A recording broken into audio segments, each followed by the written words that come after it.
¿Qué tal, amigos? Muy bienvenidos una semana más a Tu Dinero Nunca Duerme, ya lo saben, el primer programa de cultura financiera de la Radio Generalista Española, un programa en el que venimos a aprender a invertir, a despertar nuestros ahorros y a ponerlos a trabajar, no solo a través de radio, este domingo de 2 a 3 de la tarde, sino también a través de Libertad Digital Televisión, donde nos podrán ver un poquito más tarde, a partir de las 7 a 8 de la tarde del hoy domingo. Se repetirá también mañana lunes, y para todo aquel que se lo haya perdido en directo, pues podrá escucharnos a través de podcast en todas las plataformas o a través de YouTube. Ahí nos van a encontrar también en el canal de Libertad Digital, en el canal de radio, a través de todos los canales. No tienen excusa. Que nos quieren ver, nos pueden ver. Que nos quieren oír, nos pueden oír. Y lo hacemos de esta manera porque, bueno, pues estamos encantados cada semana de poder traerles asuntos de interés.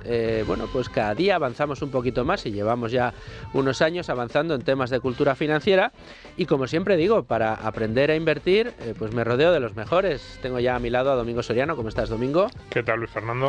Pues muy bien, muy contento. Fíjate el invitado que tenemos hoy en la mesa, pues además yo creo que estamos todos ahí deseando ya empezar a exprimir a nuestro invitado, que ahora presentaré, Manuel Llamas. ¿Qué tal, hombre? Muy buenas tardes. Qué gustazo verte en el estudio. Un placer siempre estar aquí. Bueno, fantástico. Muchísimas gracias por abrirnos un huequito en tu agenda de estar con nosotros. Desde Value School hoy no está Luis Alberto Iglesias, está Alejandra Gómez. ¿Cómo estás, Alejandra? Hola, buenas tardes. Un gustazo tenerte también aquí. Y fíjense a quién traemos. Traemos a una de las gestoras que está ocupando titulares. Se trata de Azvalor. Y dentro de Azvalor, ¿quién nos acompaña?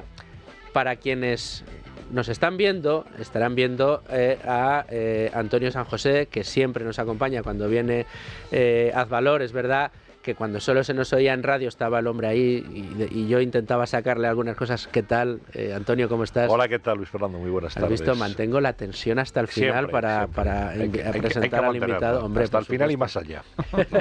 Muchas gracias, Antonio, por acompañarnos también tú. Y tenemos a Javier Sáez de Cenzano. Javier, ¿cómo estás? Muy bien, buenas tardes, Luis Fernando. Muchas gracias por estar con nosotros. Eres el responsable del Fondo Managers de Azvalor.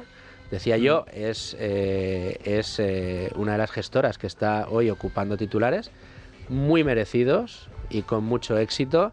Es verdad que el fondo que los está acaparando ahora mismo es el Internacional, pero por eso estás hoy aquí, Javier, para hablarnos del Fondo Managers y de ver, bueno, pues qué novedades tiene y sobre todo cómo va a afrontar pues este año que estamos comenzando y qué pueden esperar los inversores que han confiado en este producto y aquellos que estén viéndolo, ¿no? Siempre hemos dicho que es uno de esos fondos que para el que le guste un poquito más el picante del rock and roll tiene ahí una gran oportunidad, pero con muchos fundamentos. Bueno, pero como lo importante es que yo me calle y que empiece a hablar nuestro invitado, pues vamos cuanto antes. ¿Estamos todos? Comenzamos. Bueno, y estamos viendo cómo los fondos de estilo valor, esos que nos acompañan en este programa habitualmente, en esta grata tarea de tratar de profundizar en conceptos de cultura financiera para ayudarnos a rentabilizar nuestros ahorros, hablan por sí mismos. Ahora que los inversores están en muchos casos sumidos en un mar de dudas después de ese año tan nefasto para la renta fija y la renta variable como ha sido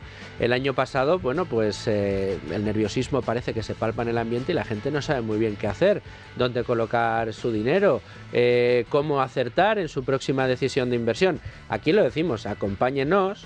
Escúchese otras temporadas y nos está descubriendo ahora y a lo mejor tiene pistas de, bueno, pues cómo trazar su estrategia y cómo tratar de tomar decisiones de inversión de forma responsable y con éxito, pero no todas las estrategias están teniendo los mismos resultados. Y hoy tenemos la ocasión de hablar con Sáez de Cenzano y el fondo que capitanea dentro de Azvalor. ¿Cuál ha sido su trayectoria? La explicación de esta trayectoria. ¿Qué podemos esperar en el futuro? Quizá lo más difícil para él, ya lo he adelantado un poco, es que bueno, pues dentro de la casa, dentro de Azvalor, hay uno de los fondos que está tirando con especial fuerza y bueno, pues es inevitable que se le compare, me imagino, que el Fondo Managers con el Internacional. Pero de todo esto vamos a preguntar ya, sin más dilación, a nuestro invitado. ¿Estás harto de bajas rentabilidades? ¿No quieres seguir pagando altas comisiones? Traspasa tus fondos de inversión a Finicens y podrás obtener una mayor rentabilidad. Más información en el 910-483-004 y en finicens.com. Finicens, especialistas en inversión pasiva. Tu dinero nunca duerme. En Es Radio.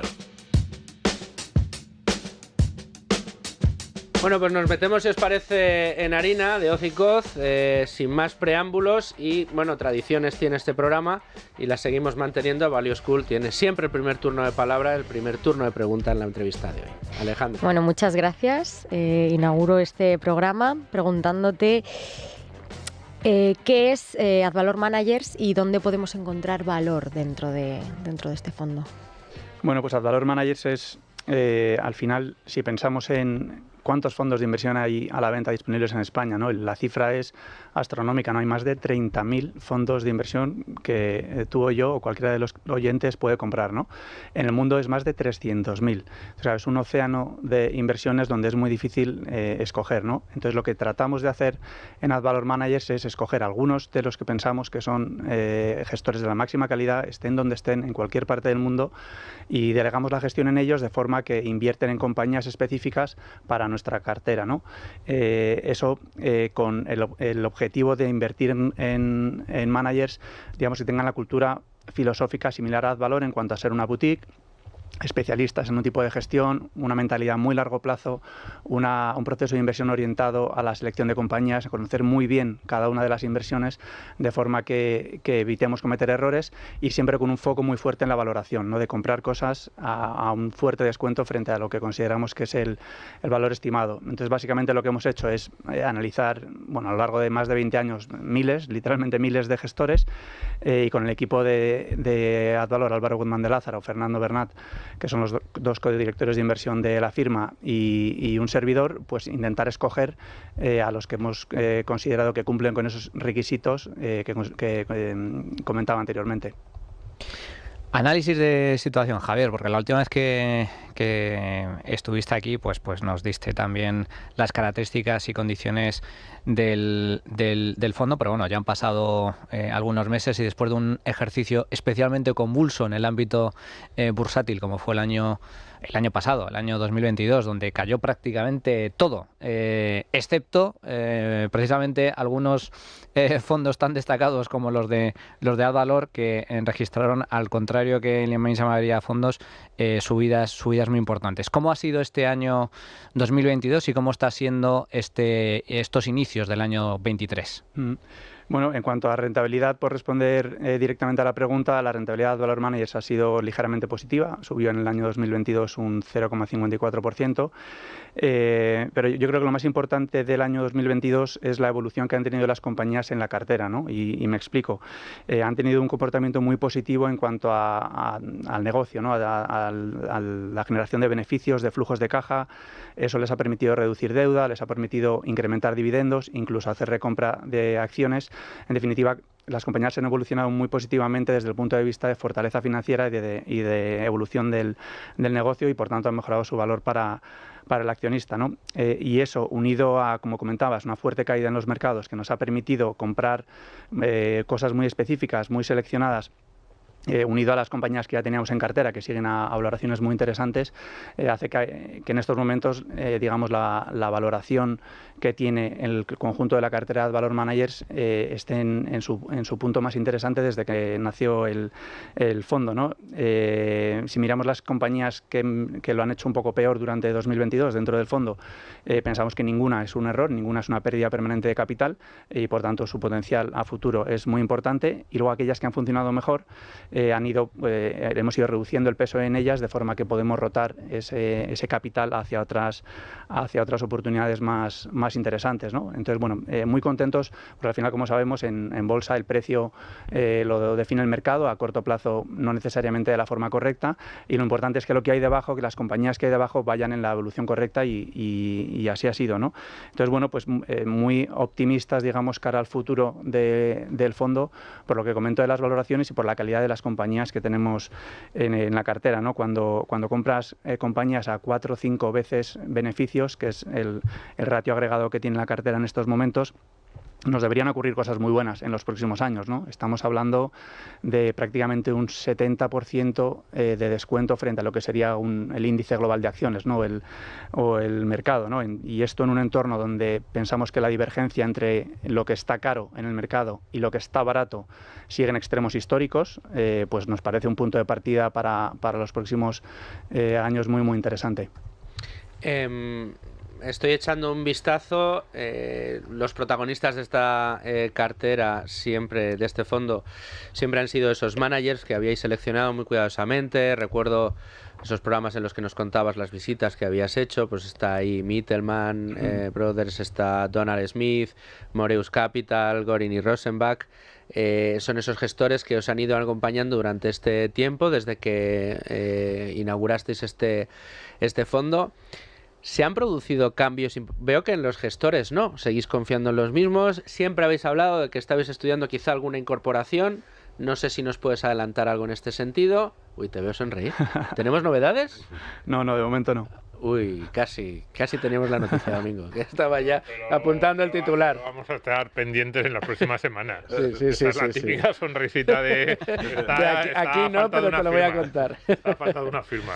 Bueno, ¿cómo lo tenéis? ¿Estáis satisfechos con el trabajo que están haciendo estos managers? ¿Habéis tenido cambios, no de managers, pero sí de compañías importantes, reseñables en la cartera? Pues voy por partes, respondiendo a la primera. En cuanto a los managers, efectivamente siguen siendo los mismos desde que empezamos, y seguimos mirando, ¿no? En el último año pues hemos visto unos 100 managers nuevos que no conocíamos en profundidad, ¿no? Es verdad que tras más de 20 años mirando gestores, son miles, ¿no? Como decía antes, los que hemos conocido a lo largo del tiempo, pero sabemos que un porcentaje muy pequeño de los gestores bate al mercado, ¿no? A largo plazo. Es decir, sabemos que vamos a decir que no a la inmensísima mayoría, ¿no? Al 99% de los gestores que miramos vamos a decir que no queremos invertir en ellos, ¿no? Tendríamos que encontrar managers que sean, por un lado, iguales o mejores que los que ya tenemos, y que además tengan una cartera tan interesante como nuestros managers tienen ahora en términos de valoración, ¿no? Eso hace que sea bastante complicado, digamos, incluir uno nuevo que cumpla esas dos características, ¿no? Al final, la pregunta que nos hacemos cuando realizamos este proceso de análisis en un manager concreto es: ¿invertiríamos nuestro capital propio, el 100% de nuestro capital propio en este manager en concreto? Si la respuesta es no todo o una parte, no iremos adelante, ¿no? Tiene que ser pleno convencimiento, tanto por los directores de inversión de Advalor como por mí mismo, como decía antes, que estemos plenamente convencidos de poner todo nuestro dinero en este manager, aunque el fondo no funciona así porque invertimos en 4 diferentes, pero en cada uno de ellos tener esa convicción a la hora de tomar una decisión así, ¿no? Y respondiendo a la segunda parte de la pregunta en cuanto a la cartera en sí, ¿no? Porque al final la cartera lo que se compone es de 100 y pico compañías que han seleccionado cada uno de estos 4 managers de forma separada y que los aglutinamos, digamos, en una sola cartera de inversión, ¿no? Ha habido algunas compañías nuevas, como decía antes, seleccionando cosas muy específicas en diferentes regiones y sectores, y os doy 3 ejemplos quizá. Hemos comprado un productor de acero canadiense, un banco líder en China y un productor americano de componentes de automoción para vehículos usados, ¿no? Como digo, pocas entradas a lo largo del año, muy específicas. En la parte de salidas, las salidas que pesaban más en el fondo y que ya no están en la cartera han sido sobre todo por compañías opadas, o compañías que han sido absorbidas por otra tercera compañía, y en concreto Verso, Atlas Air y CorePoint Lodging han sido 3 que han salido en los últimos meses, con revalorizaciones muy importantes, ¿no? Respecto a nuestro coste medio del 81, 165 y 54% por encima de nuestro coste medio, ¿no? Esta es una tendencia, una pauta que hemos visto en los últimos 2-3 años en el fondo. Hemos tenido alrededor de 10 compañías opadas, y que al final tiene cierto sentido, ¿no? Si piensas en el tipo de compañías que tiene Advalor Managers, con un 65-70% de la cartera en compañías pequeñas, cotizando valoraciones muy, muy bajas, son, digamos, un caldo de cultivo excelente para otros agentes del mercado que quieren comprar este tipo de compañías, ¿no? En algunos casos de estas 10 que comentaba, pues han sido competidores, clientes o proveedores de esa misma compañía, que, bueno, pues se pueden beneficiar a diferentes niveles, ¿no? De una compra así, eficiencia operativa, generar economías de escala, cubrir mercados que no tenían antes, mejorar su posición competitiva. Y luego, Otra serie de situaciones que hemos tenido han sido compradas por agentes financieros, ¿no? Hemos tenido varios fondos de private equity que han comprado compañías que teníamos en cartera un poco con la misma idea, ¿no? De compañías muy baratas, muy interesantes, de alta calidad y que para ellos pues era una inversión financiera muy importante. Hemos tenido fondos de private equity como Carlyle, Brookfield, Cerberus o Apollo, que son nombres muy conocidos dentro de la industria de private equity, comprando algunas de nuestras compañías, ¿no? Y bueno, nuestros managers no invierten en estas compañías con el criterio o la tesis de inversión principal de que sean absorbidas por otras, pero cuando compras cosas buenas a un precio muy interesante, las probabilidades de que haya un interés por parte de un tercero son mucho mayores. Domingo, sí. Dos cosas que llaman la atención. Lo primero, has dicho 160 posiciones, que es una diversificación mayor que la que puede haber en un fondo más convencional. Esto se deriva de pues la propia naturaleza de Ad Valor Managers, de que cada uno de ellos pues va apuntando unas ideas, y luego a final de año, no sé ahora porque claro, ya ha pasado algo más de un mes, 15 estabais invertidos en renta variable 85%, 5% deuda pública, pero en realidad menos de un año, y 10% en liquidez pura y dura. ¿Esto es por contexto de mercado? ¿Queréis reducir? ¿Os sentís cómodos con esta cifra? Respondiendo a la diversificación, en efecto, si uno mira la cartera agregada Ad Valor Managers, es una cartera diversificada y a diferentes niveles, ¿no? En número de compañías, diferentes regiones, diferentes sectores, pero hay que tener en cuenta que, claro, está compuesta por, digamos, 4 subcarteras de cada uno de esos 4 managers, ¿no? Son managers que todos son concentrados, es decir, invierten en pocas compañías cada uno, con la idea de analizarlas muy en profundidad, de una forma muy exhaustiva, ¿no? Y eso quizás otra de las características del fondo, de si bien estás diversificado, te aseguras que no, digamos que el control que tienes sobre cada una de las compañías es muy profundo, muy exhaustivo, ¿no? Y luego respecto a cuánto tenemos invertido en renta variable y liquidez, bueno, los managers tienen libertad absoluta para, dentro de los parámetros del folleto del fondo, por supuesto, para tener más liquidez o menos, y suele ser un tema más puntual, temporal, de ir, digamos, invirtiendo cuando las cosas caen en cosas concretas, van vendiendo y a lo mejor esperan un poco para entrar en la siguiente. Bueno, no va a ser nunca una gran decisión nuestra que hagamos de irnos a liquidez o a renta fija a corto plazo, porque este es un fondo de renta variable y que invierte principalmente en compañías, ¿no? ¿Y qué esperáis? Bueno, ¿qué esperáis? Y, a ver, yo he entrado al tema pues, comparándolo con el internacional, pero es inevitable. Y me imagino, o sea, no sé si habrá habido el típico codazo por el pasillo con Álvaro y con Fernando de, vamos, Javier, que ahí te esperamos, ahí adelante. ¿Cómo? A ver, no te voy a decir cómo lo interpretas, porque yo sé que la confianza en este fondo es total, pero ¿cómo se vive esa competencia dentro de la propia gestora y cuáles son tus expectativas a corto y medio plazo? No, bueno, al final... Las expectativas me imagino serán a largo, pero bueno, cuéntanos un poco. No, Ad Valor Internacional es un grandísimo fondo y digamos que la competencia no es, digamos, entre los fondos de la casa, sino con el resto del mercado, ¿no? Si acaso. Digamos, un poco por responder a la pregunta de en qué se parecen o en qué son diferentes, si miramos las carteras de inversión, que al final es lo que importa, ¿no? Para las rentabilidades futuras, son carteras totalmente diferentes, salvo alguna excepción.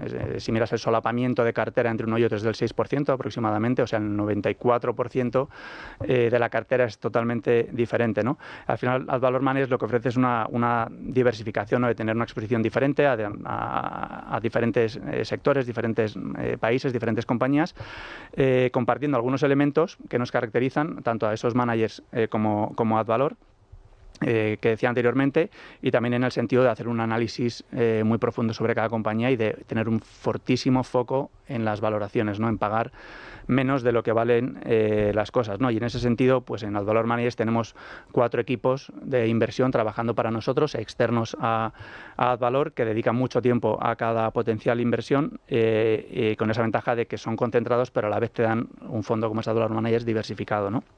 Entonces, de alguna manera, es un fondo adecuado para inversores que estén pensando a muy largo plazo, que quieran un estilo, digamos, orientado al valor, al value, invirtiendo en equipos que están fuera de AdValor, ¿no? Y que han sido seleccionados pues por el equipo de AdValor a la vez, ¿no? Que yo creo que nos ofrece, digamos, tener ese doble sombrero, ¿no? De ser gestores y a la vez selectores de gestores, nos pone en buena posición para identificar si el que está al otro lado de la mesa, si ese manager al que estamos evaluando y seleccionando, pues es de la calidad que buscamos o no. Alejandra. Sí, hablabas de, bueno, que realmente vuestro fondo AdValor Managers le sirve un poco al inversor para exponerse de forma diferente al mercado. ¿Nos puedes poner algún ejemplo de, bueno, pues de qué exposición distinta estamos hablando? ¿Hacia qué, a lo mejor hacia qué sectores o hacia qué zonas geográficas concretamente? Sí, yo creo que la principal diferencia quizá es en cuanto a la distribución o a la exposición que tiene AdValor Managers en compañías pequeñas o incluso muy pequeñas, ¿no? Tenía, como dije anteriormente, alrededor del 65-70% de compañías pequeñas. No es una cosa que hagamos por mandato o por definición, sino que es simplemente pues donde los gestores han estado encontrando valor. Los gestores de AdValor Managers han estado encontrando valor en los últimos años, ¿no? Y que tiene cierto sentido si piensas en qué área del mercado lo ha hecho mejor en los últimos 10-15 años, ¿no? Desde la crisis financiera global. Hemos tenido un tipo de compañía más grande, más relacionada con sectores tecnológicos, telecomunicaciones, que ha ido muy bien y al menos hasta hace un par de años.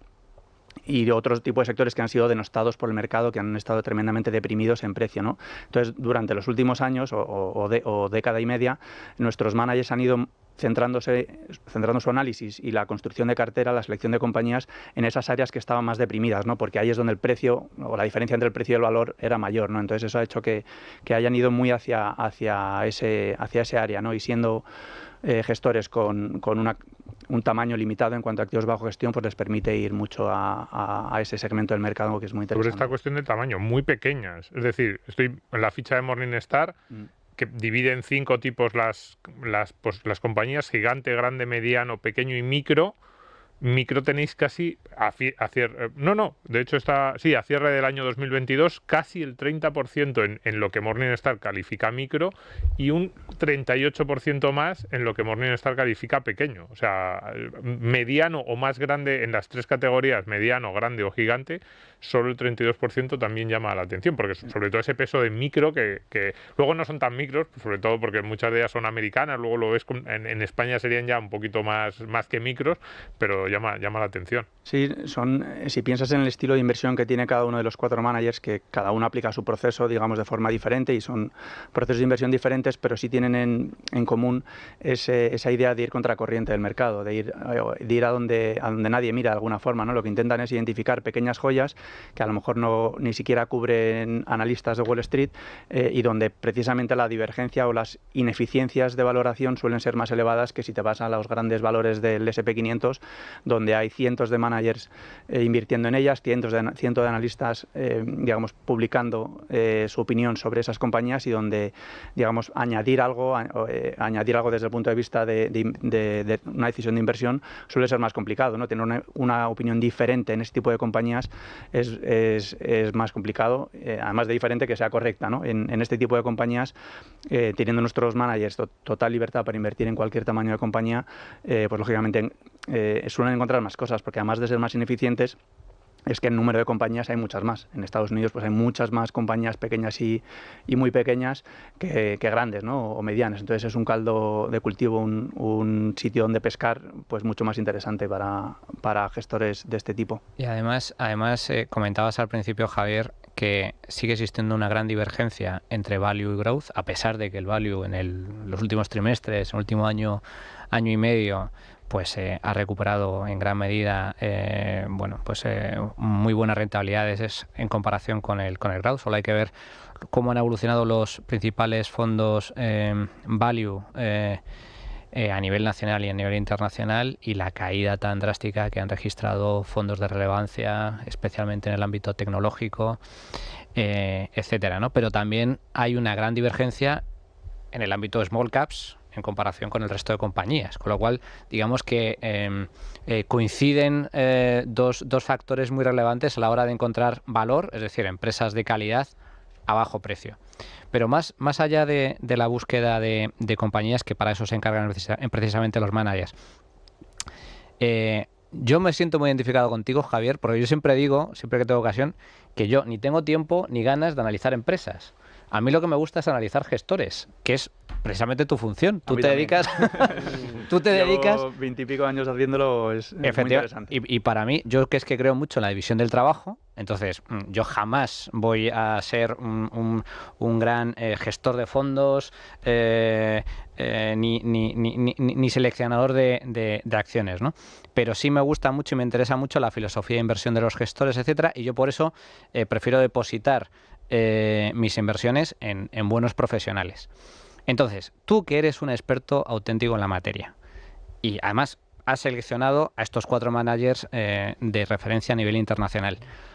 Curiosamente, como bien comentabas antes, Javier, hay muchos gestores y fondos de gestión activa que, sin embargo, a medio o largo plazo no logran superar la rentabilidad que ofrece el mercado. Entonces, desde tu punto de vista y gracias a tu experiencia, ¿cuáles son las características básicas que tiene que tener un buen gestor activo para lograr batir al mercado a largo plazo? Cosa que no es nada sencilla, sino que más bien es lo contrario, es realmente complicado. Son muy pocos los que lo consiguen.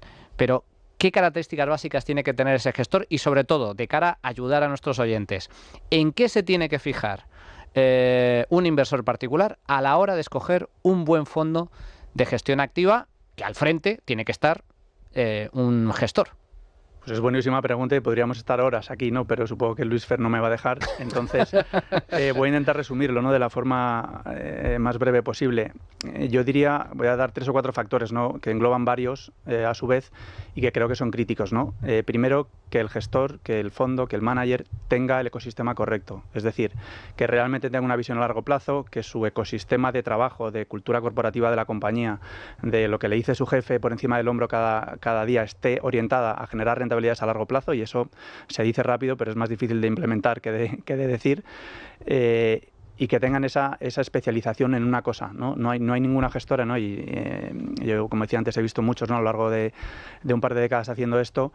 No hay ninguna gestora en el mundo que sea buena haciendo todo, ¿no? Es imposible ser bueno en todo, ¿no? Es como si quieres ser buen jugador de fútbol, pero a la vez buen jugador de baloncesto, de golf y de natación, ¿no? Es imposible, ¿no? Entonces, Gareth Bale. Acabas de... Bueno. Bromas aparte. Y entonces, esa especialización es muy importante, ¿no? Y luego un tema, digamos, que es quizá más complicado de ver desde fuera, pero hay que rascar un poco más, es si realmente analizan bien compañías y las analizan en profundidad, que esa es la parte donde quizá Álvaro Guzmán y Fernando Bernat en el fondo de managers me ayudan más a mí, porque yo, digamos, que evalúo más lo que comentaba anteriormente, ecosistema, de cultura corporativa, del equipo, de la experiencia que tiene, de qué ha hecho en el pasado, y ellos rascan en las compañías y le dicen, no, bueno, pues esta compañía que nos estás contando, y a lo mejor ellos pues conocen algo de ese sector y pueden hacer un debate, digamos, o una discusión con el manager que llega a un nivel digamos, en cuanto a la profundidad de análisis mucho mayor, ¿no? Entonces, esos dos componentes de tener un buen ecosistema y luego tener un buen proceso de inversión que te permita tomar las decisiones correctas son para mí las principales, ¿no? Uh-huh. ¿Quién estuviera, domingo, en esas discusiones entre Álvaro, Fernando y Goering y Rosenbach, por ejemplo? No, es que las tesis para cumplir... Parecen muchos las 160, pero estoy convencido de que para pasar el filtro de todos estos hay que ser muy buena. Digo que la empresa tiene que ser muy buena y tener una valoración muy apropiada. Entonces, sí, esa discusión de a ver si entra o no entra, a ver si pasa el filtro, debe ser dura. Sí. No, bueno, si pasa el filtro de la compañía y me quiero imaginar a Álvaro y a Fernando con Javier sentados en una mesa con los gestores. Vamos a hablar de esta compañía. A ver, ¿qué habéis visto aquí? ¿Dónde habéis visto aquello? ¿Aquí qué falta? ¿Qué hemos puesto?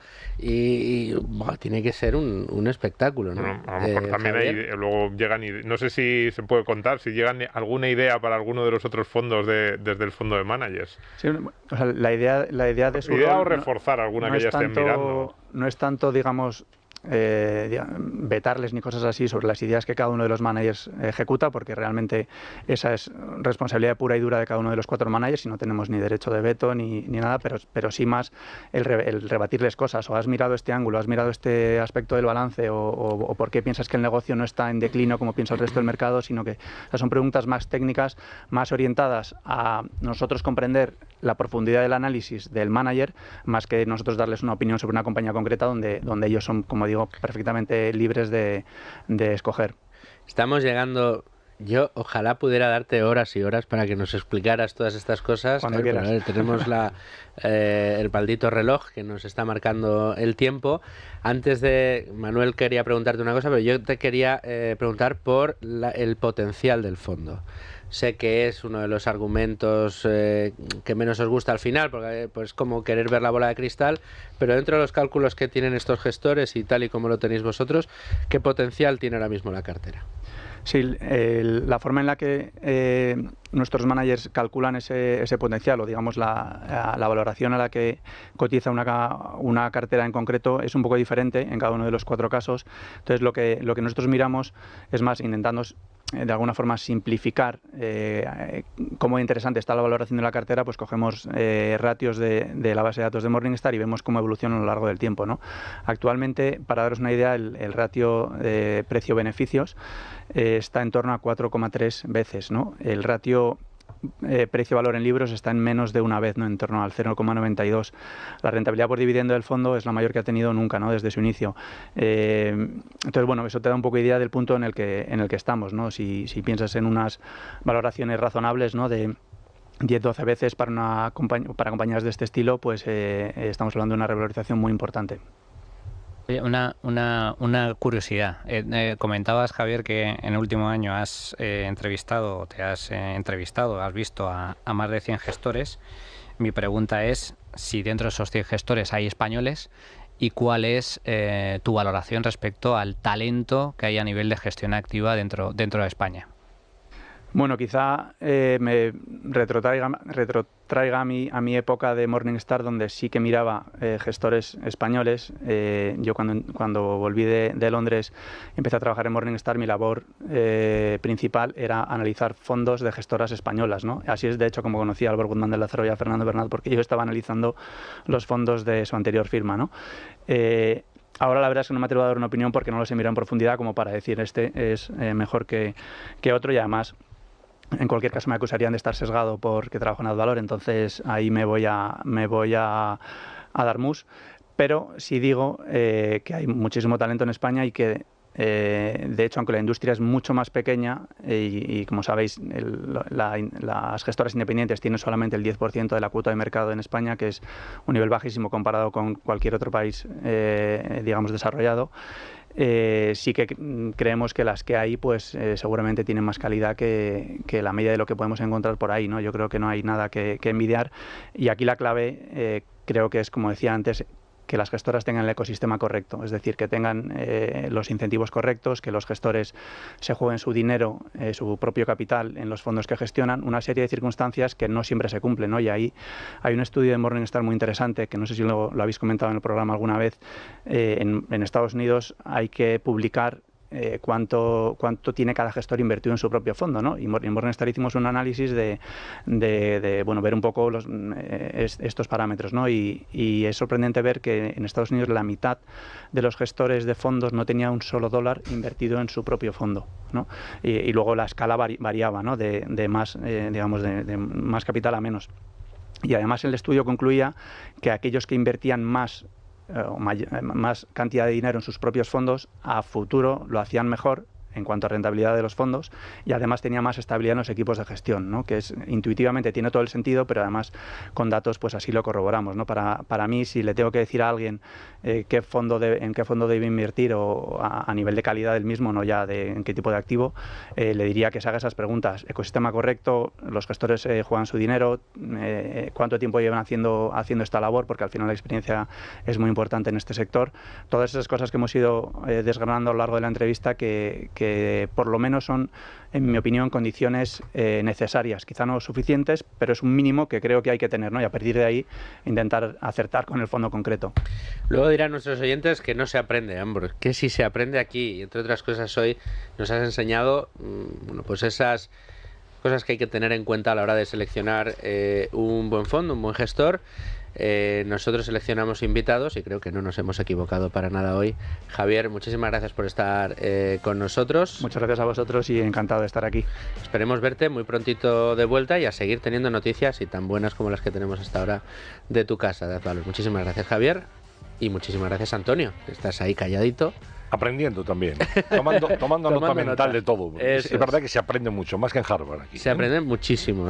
Y nosotros, Manolo, Domingo, Alejandra, yo, Luigi cuando viene, es una delicia. Esto es lo que se llama, Luis Fer, instruir deleitando. Eso es. Mira, ¿ves tú cómo tienes que acercarte más al micro, Antonio? Muchísimas gracias a los dos, de verdad.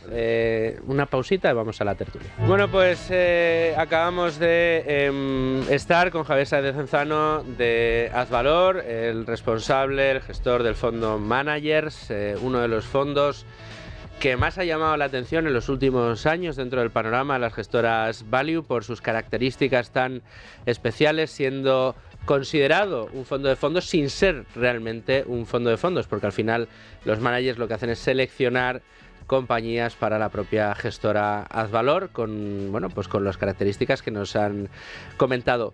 Yo creo que el programa de hoy además se va a enriquecer todavía más porque tenemos desde Finet a Vicente Baró que se incorpora a la tertulia. Vicente, ¿cómo estás? ¿Qué tal? Muy bien, aquí encantado de estar con vosotros. Pues el gusto es nuestro. O sea, tenemos a Javier, Antonio, San José y ahora aquí a Vicente Baró. Se quejarán nuestros oyentes de plantel de lujo en la mesa de Tu Dinero Nunca Duerme. Yo os quería proponer, yo creo que ha dejado votando un tema fantástico Javier Sáez de Cenzano, aparte si queréis comentar pues cómo va este fondo, cómo están funcionando estos gestores, el potencial que nos ha dicho que tiene el fondo, pero más allá yo creo que nos deja votando, insisto, un tema muy muy interesante, que es el de las características que tiene que tener un buen gestor o un buen fondo de inversión a la hora de seleccionarlo, ¿no? Para mí es la clave, y yo creo que es el tema de tertulia, porque es que, claro, Javier nos ha explicado algunas de las claves del fondo managers y Javier se dedica exclusivamente a buscar gestores, a buscar talento en el ámbito de la gestión. Tenemos aquí a Vicente, que también se dedica, que es otro experto. Se dedica a eso a través de Finet. Yo creo, y a mí es algo que además es algo que me apasiona, es cómo encontrar un buen gestor. Y yo creo que ha dado algunas claves, Javier, que me parecen muy interesantes. El tema de la importancia del skin in the game, es decir, jugarse tu patrimonio. Es decir, es que el dinero del gestor está también en su propio fondo. Es decir, si tú pierdes dinero, el gestor va a perder dinero. Yo es que creo mucho en los incentivos. Hay incentivos buenos e incentivos malos. Y el ser humano, se mide y se guía por los incentivos. Y en el ámbito de la gestión, con mayor relevancia. Pero es que si ya es difícil elegir un buen gestor, creo que es todavía más relevante porque la gestión activa, son muy pocos los gestores de gestión activa que logran batir al mercado a largo plazo. Y respecto a esto, tan solo un dato que me gustaría aportar, que además es un informe reciente, que analiza la rentabilidad media de los fondos que se comercializan en España, los fondos que tienen más de 15 años, que son los fondos que ya están asentados en el mercado. Es un estudio del profesor Fernández, Pablo Fernández, que hace el clásico del IES, un clásico, y Pablo es un clasiquísimo amigo, un saludo desde aquí. Que su estudio anual de planes de pensiones ya es un clásico, pero es que además ahora también el de fondos de inversión. Bueno, ha analizado casi 600 fondos que se comercializan en España con una historia de más de 15 años de funcionamiento. De esos 600 fondos que se comercializan en España, la rentabilidad media ha sido del 2% anual, el 1,9%. Y tan solo, de esos casi 600, tan solo 31 tuvieron una rentabilidad superior a la de los bonos del Estado a 15 años, y 364 a la del IBEX 35, que fue una rentabilidad pírrica de apenas el 0,5%. Es decir, que los fondos la inmensa mayoría de fondos que se comercializan en España tienen una rentabilidad muy baja o incluso ha registrado pérdidas, y tan solo unos pocos han logrado batir al mercado a largo plazo. Bueno, aquí está la clave de la gestión activa que comentábamos. Hay un punto muy relevante en lo que decía Javier de esos datos en Estados Unidos, de la cantidad o el porcentaje relativamente bajo comparado, por ejemplo, con otros mercados, de gestores que tienen su dinero invertido en el fondo. Hay que pensar en las grandes plazas financieras, ¿no? Estamos en Nueva York, estamos en Londres, donde lo que hay es grandes instituciones que tienen muchísimos fondos de inversión y donde los gestores normalmente son empleados de la casa. No son, digamos, emprendedores. Yo creo que esta es la diferencia fundamental con el gestor que lanza su propio fondo, que es un emprendedor. Al final lo que ha hecho es montar una empresa que en vez de dedicarse a vender tomates, se dedica a gestionar posiciones a través de fondos de inversión, a gestionar carteras. Una pregunta, Vicente, porque ha dicho que en Estados Unidos existe la obligación de publicar su fondo. Aquí en España no existe esa obligación, pero más allá de la obligación, ¿tú conoces algún sitio donde poder...? Porque me lo preguntó el otro día un alumno, me dijo, claro, pues yo le decía, skinning the game, no sé qué, me dijo, ¿y cómo sé yo si el gestor? Y digo, hombre, es que yo en los fondos que tengo, conozco personalmente al gestor, creo que no me está engañando. Cuando me dice que tiene su dinero en el fondo, me decía, ya, pero ¿y cómo lo sé seguro? Y le dije, pues mira, creo que no hay ningún sitio donde se publique, te tienes que fiar de su palabra, y yo creo que son honrados, por lo menos los que, desde luego con los que yo tengo el dinero, sí. Pero lo que apuntaba Vicente... Vosotros tampoco lo tenéis, que vosotros tenéis más comparadores, otro tipo de información. Lo más cercano que hay es que el gestor del fondo describa su fondo como fondo de autor, pero tampoco es eso realista, porque alguien puede no ser un fondo de autor exactamente, pero en realidad ser un fondo creado independientemente, una gestora independiente, pero no con esas características de que es solo una persona, sino que es un equipo, ¿no? Decía también, por terminar de hilar, en España, fíjate en los datos de la rentabilidad media del 1,9% que comentaba Manuel, pasa un poco también parecido, porque en realidad en ese saco están la mayoría de los productos que nos ofrecen en la sucursal bancaria, que de nuevo son productos que no están gestionados por emprendedores, son productos que están gestionados por empleados, en este caso de la gestora del banco, que ojo, que hay muy buenos gestores en la gestora del banco, lo que pasa es que normalmente tienen comisiones muy altas y entonces eso es como, ya parten con desventaja esos gestores para demostrar lo buenos que son, pero es otro de los problemas que existen, ¿no? Desde el punto de vista de elegir un producto, porque primero no sabes dónde están y es imposible esos gestores que, si no hay un listado de gestores, digamos así, que se juegan su dinero, y luego normalmente el que nos llega, la rentabilidad que vemos, los que cuentan en las cifras, pues son los que más patrimonio tienen, pues están ese tipo de gestión que no es personal, sino que es un poco la estandarizada de la casa, ¿no? Bueno, te iba a comentar, ahora que hablábamos de la pregunta que te hizo el alumno y demás, entonces, si no tenemos un listado de gestores que invierten en su propio fondo, en esos fondos como podemos llamar un poco más de autor, más pequeños y demás, quizás tendríamos que buscar algunas características personales en esos gestores, quizá para fiarnos más de a quién le dejamos nuestro dinero y qué características consideras que puede haber más o menos. Bueno, yo creo que aquí lo habéis comentado muchas veces. La ventaja que tenemos ahora es que uno se puede coger cualquier fondo y buscar la carta del gestor, o el vídeo del gestor, o la entrevista al gestor. Y entonces se lo escucha, ve si su filosofía encaja con la tuya. Si conecta. Claro, fíjate, hay una cosa negativa del skin in the game, que puede ser, una cosa es que los gestores que se juegan la piel y otros de los que le gusta jugarse la piel, ¿no? Porque hay gestores que, siendo los propietarios del fondo también, lo que hacen es arriesgar demasiado, porque claro, la rentabilidad que obtienen, si arriesgan demasiado, potencialmente es mucho más alta, la pérdida también. Pero es verdad que eso es una de las cosas que hay que ver. Oye, ¿cuál es la caída máxima que ha tenido este fondo? Por ejemplo, un tema relevante para ver si está de acuerdo con tu perfil de riesgo, ¿no? ¿Qué tiene que tener? Pues hombre, a mí me gusta que tengan convicción a largo plazo. Efectivamente, la otra cosa que hay que ver es pues preguntar y ver si se juegan su dinero o no. Que no hayan tenido grandes cambios de visión a lo largo del tiempo, que digan siempre algo parecido. Hombre, todos tenemos derecho a cambiar y según evolucionamos como personas... Las heridas te hacen aprender. Las poesías que escribíamos hace 30 años no las escribimos ahora. O sea, pero quiere decir que sí que hay una consistencia en la forma de gestionar las inversiones de esa persona, ¿no?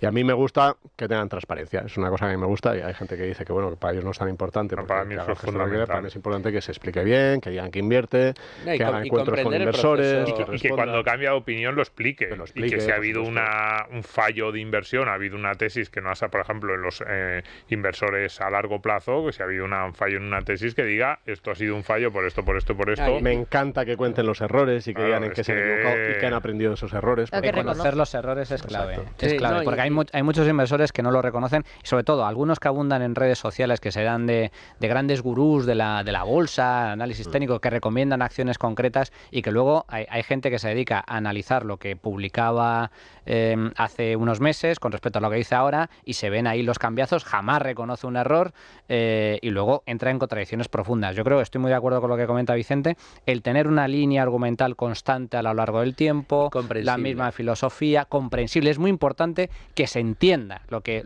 explica. Cuanto yo normalmente, y además Domingo, que ya es profesor experimentado en la materia, el hecho de que sea complejo de entender a mí me genera también desconfianza, porque cuanto más claro, cuanto más sencillo, las conferencias de Buffett y Munger son muy son sencillas, hablan de forma muy clara, y los grandes gestores yo creo que se tienen que hacer entender, y eso para mí es algo muy importante. Claro, y hay una diferencia fundamental en lo que estáis explicando. Yo creo que aquí hay que diferenciar muy bien en cómo arrancábamos esta tertulia, ¿no? Por un lado está la gran industria, que los grandes actores de la industria, que tienen muchos gestores en nómina, generando distintos productos de inversión, sacando un catálogo cada vez más amplio de fondos de inversión con diferentes sesgos. Al final, ¿qué hace una gran industria? Un gran banco, una gran institución. Bueno, pues te da oferta de fondos de inversión de todos los colores, de todos los tamaños, de todas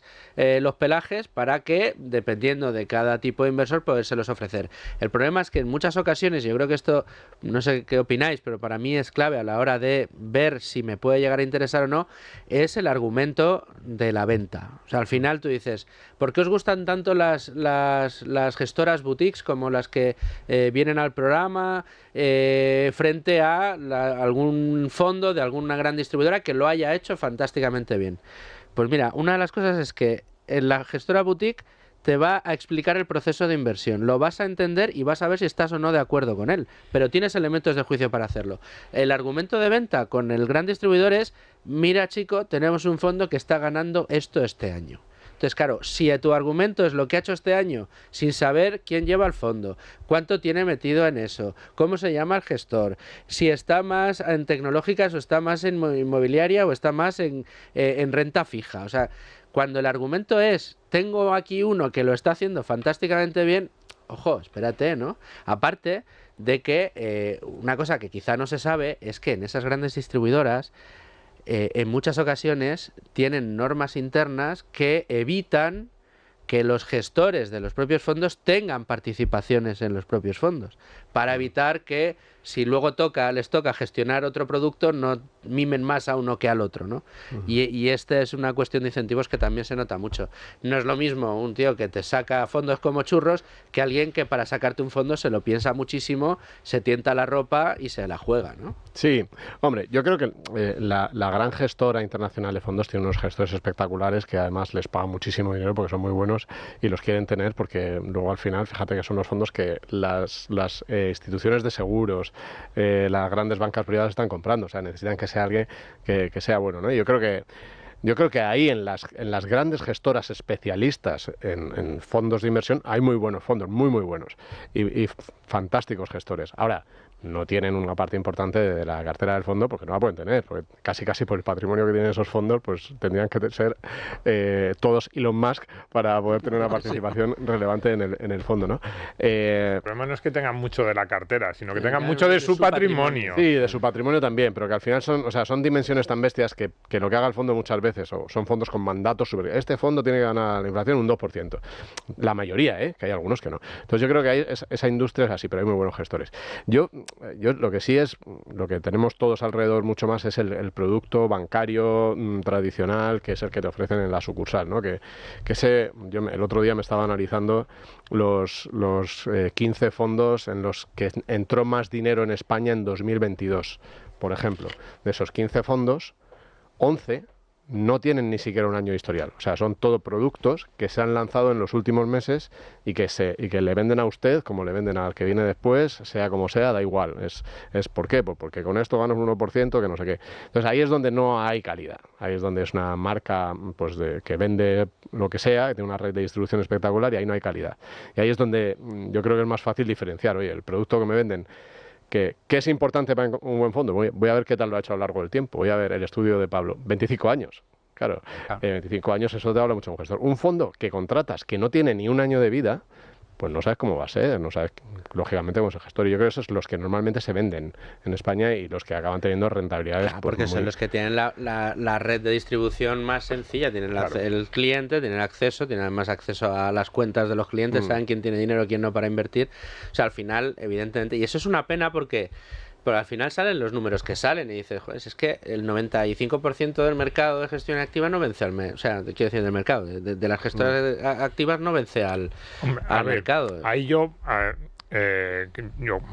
no iba a decir que un matiz sobre el estudio de Pablo. Vas a romper una lanza. No, porque a mí me gusta mucho, además conozco a Pablo, buen amigo, el estudio es fantástico, pero es verdad que el universo 15 años, por ejemplo, las gestoras independientes, muchas de las gestoras, todas las que vienen por aquí, ninguna llega ni se acerca. Las que estamos viendo aquí, las gestoras value españolas que nosotros más hablamos, son 6, 7. Es decir, al final ahí suelen estar los fondos de la banca, que también tienen más patrimonio, que intentan que sean una especie de fondos, es que son, luego los ves y los venden como renta variable, pero en realidad lo que hacen es tratar de que sea un fondo que más o menos se mantenga con una renta variable de aquella manera, con mucha renta fija también, que no asuste al cliente. Son fondos, en mi opinión, muy malos, pero que muchas veces casi el cliente casi es que demanda eso, demanda como una especie de semiestabilidad absurda que no le está dando nada, pero ¿qué es lo que tiene? Entonces,